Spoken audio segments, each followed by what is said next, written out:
और तीसरी ये कि ये, खैर छोड़िए, मैं फिर कभी बताऊंगा।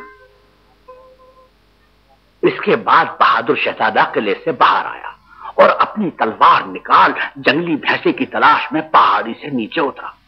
अभी उसने सांस भी न लिया था कि अचानक उसे जमीन हिलती हुई महसूस हुई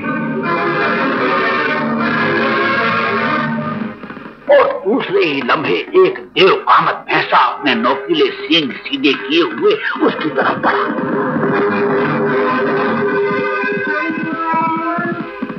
अब शहजादे और भैंसे में बड़ी सख्त लड़ाई शुरू हुई।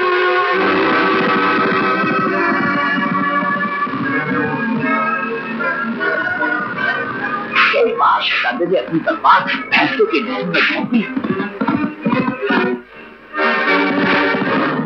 लेकिन दिल में लगने की बजाय वो कहीं और। आखिरकार बहुत मुश्किल के बाद शहजादे ने भैंसे पर काबू पा लिया और तलवार उसके दिल में उतार दी।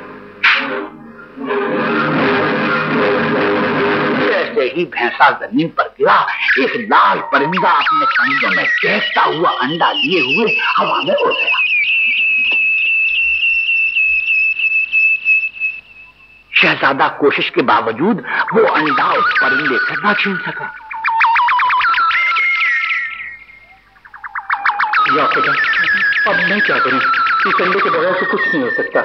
मेरी मदद कर मौला। अरे ये क्या, इतनी बड़ी चील कहां से आ गई?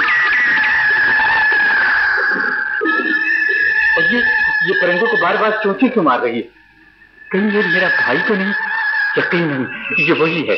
और वो देखो, परिंदे ने वो अंडा अपने पंजे में छोड़ दिया और वो गिर रहा है, समंदर में गिर रहा है। अब मुझे कभी नहीं मिल सकेगा। ये मछली कहां से आ गई और इस किनारे पर क्या छोड़ गई? अरे ये तो वही अंडा है। अब मुझे यकीन है कि ये मेरे भाई हैं और मेरी मदद को आ रहे हैं। तेरा शुक्र है खुदाया।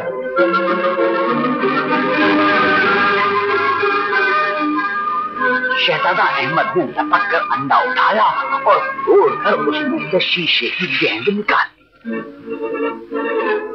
अब जादूगर उसके कब्जे में था।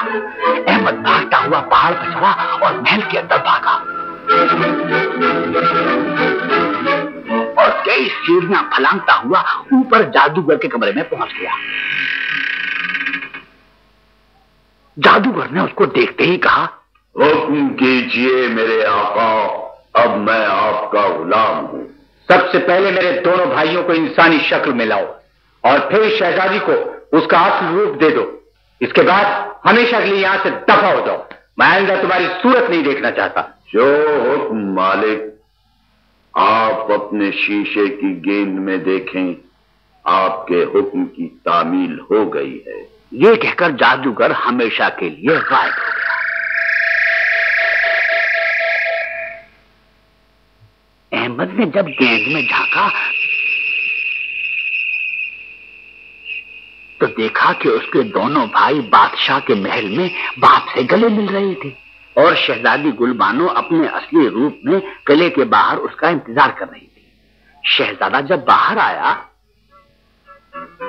शुक्र है कि मेरी दो ख्वाहिशें तो पूरी हो गई।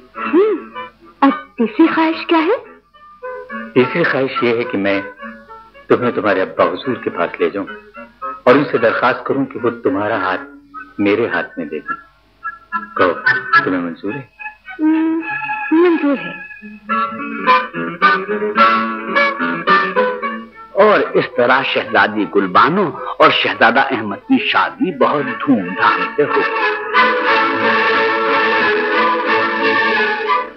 देखा बच्चों, जो लोग अपने इरादे के पक्के होते हैं और हर मुसीबत का बहादुरी से मुकाबला करते हैं, उनको अपनी कोशिश का सिला जरूर मिलता है।